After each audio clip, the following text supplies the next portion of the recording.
réduire la pauvreté, éradiquer la faim, décréter la scolarisation pour tous, faire progresser l'égalité des sexes.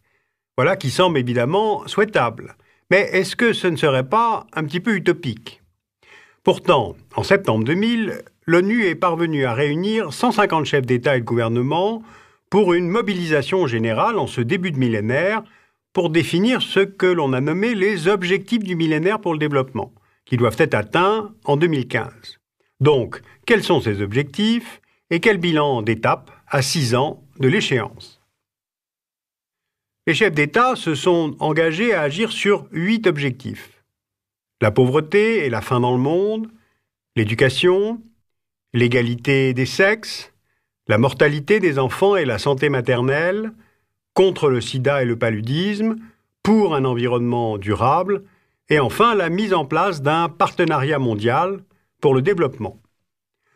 De tels objectifs sont forcément liés entre eux. La sous-alimentation menace la lutte contre la pauvreté, l'éducation des femmes favorise la santé de la mère, mais aussi celle des enfants. Pour prévenir le paludisme, il faut agir sur l'assainissement, notamment dans les bidonvilles. Tout est lié. Et le pari des objectifs du millénaire, c'est d'engager des actions simultanées sur toutes ces dimensions. Alors concentrons-nous sur 2 objectifs pour voir plus précisément comment ils progressent. D'abord, l'extrême pauvreté.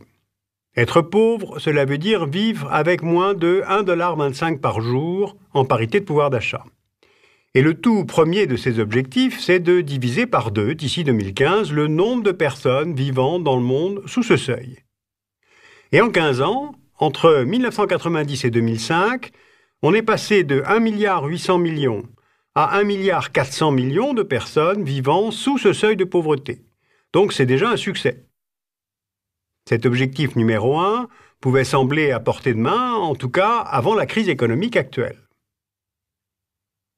Sauf que si on regarde de plus près, on constate que ce succès est dû aux résultats économiques obtenus en Asie de l'Est.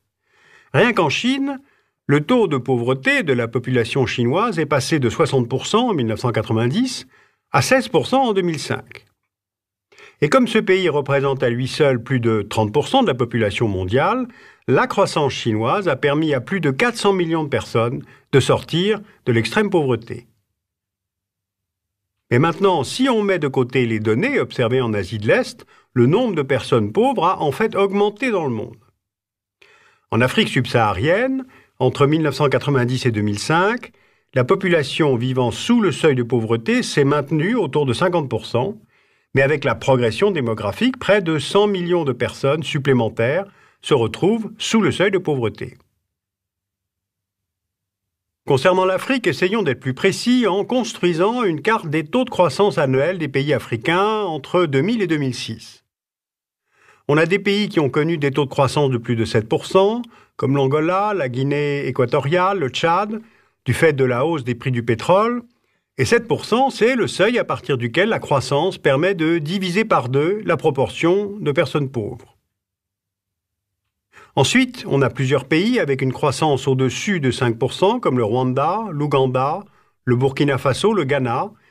Ces bons résultats économiques ont permis des progrès rapides dans le domaine de la lutte contre la pauvreté ou la faim, mais c'est insuffisant au regard des objectifs du millénaire. Et puis enfin, on a des pays dont le taux de croissance a été faible, des pays fragiles, comme la Centrafrique, la République démocratique du Congo, le Zimbabwe, ou encore des pays importateurs de denrées agricoles qui ont souffert de la hausse des prix, comme la Guinée-Bissau. Donc, premier élément pour notre bilan d'étape, la période de croissance mondiale qui vient de s'achever a permis de réduire le nombre de pauvres, mais uniquement en Asie de l'Est. Deuxième constat, la période a renforcé les inégalités entre les régions du monde, entre les États au sein d'un même continent et à l'intérieur même des pays. L'outil le plus couramment utilisé pour calculer les inégalités de revenus à l'intérieur d'un même pays, c'est le coefficient de Gini, du nom d'un démographe italien du milieu du XXe siècle, Corrado Gini. Alors comment lire et interpréter ces données? Le coefficient de Gini va de 0 à 1. Le 0 traduit une égalité théorique entre les habitants d'un même pays, et plus le coefficient s'approche de 1, plus il traduit de fortes inégalités. Le Danemark est le pays le plus égalitaire au monde, la Namibie le moins. Par exemple, la Chine, qui était un pays pauvre et relativement égalitaire, a vu, parallèlement à sa croissance, une augmentation des écarts de revenus dans sa population. Les inégalités se sont surtout creusées entre les zones côtières, urbaines et développées, et les régions rurales de l'intérieur du pays. Le coefficient de Gini est passé de 0,30 en 1990 à 0,45 en 2006. En revanche, le Vietnam est un contre-exemple par rapport à son voisin. Ce pays a eu un taux de croissance du PIB de 7% l'an en moyenne entre 1990 et 2005, et résultat, plus de 30 millions de personnes au Vietnam sont sorties de la pauvreté. Mais en plus, ce pays a su en même temps limiter la hausse des inégalités par des efforts en termes de scolarisation. 90% des enfants sont en primaire. Une politique d'investissement dans les infrastructures et enfin par une politique de redistribution foncière qui a favorisé justement les pauvres. Et on voit sur cette carte du Vietnam qu'il y a encore d'importantes poches de pauvreté dans le pays, surtout dans les régions éloignées au nord où habitent les minorités ethniques. Reprenons la méthode. Si l'objectif numéro 1 que nous venons de voir forme un socle pour progresser dans les autres domaines visés par la déclaration du millénaire, l'objectif numéro 8, c'est-à-dire le dernier, prévoit la mise en place d'un partenariat mondial pour le développement qui conditionne la réalisation de tous les autres objectifs. Or, il est loin d'être rempli. Au sommet de Monterrey, au Mexique, en 2002, les États donateurs se sont engagés à faire disparaître les barrières douanières qui freinent les exportations des pays en développement et à réduire la dette des pays les plus pauvres et bien sûr à augmenter leur aide au développement. Parallèlement, les pays bénéficiaires se sont engagés à prendre en charge une part du financement avec leurs propres ressources et à faciliter les investissements privés. Eh bien, 7 ans après Monterrey, le bilan est très moyen. D'abord, on voit sur la carte du monde les donateurs traditionnels de l'aide publique au développement.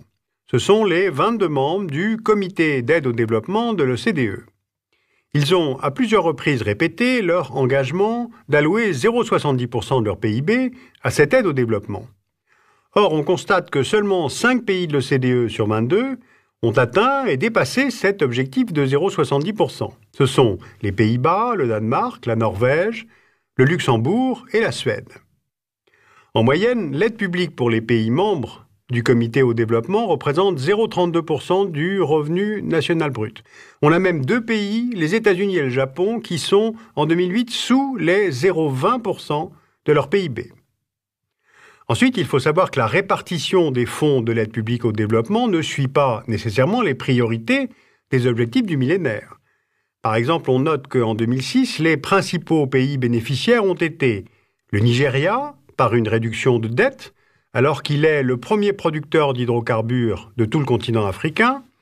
Il y a aussi l'Irak et l'Afghanistan, et là pour des mobiles liés bien plus à la géopolitique qu'à la seule pauvreté des gens qui y vivent. Enfin, à côté des donateurs traditionnels de l'aide publique, on a aussi l'aide des nouveaux pays riches. La Chine, l'Arabie saoudite ou l'Inde, mais leur apport n'est pas comptabilisé. Il y a aussi des partenariats innovants, comme l'Alliance mondiale pour les vaccins, ou bien des fondations privées très riches et très impliquées, comme la Fondation Bill et Melinda Gates.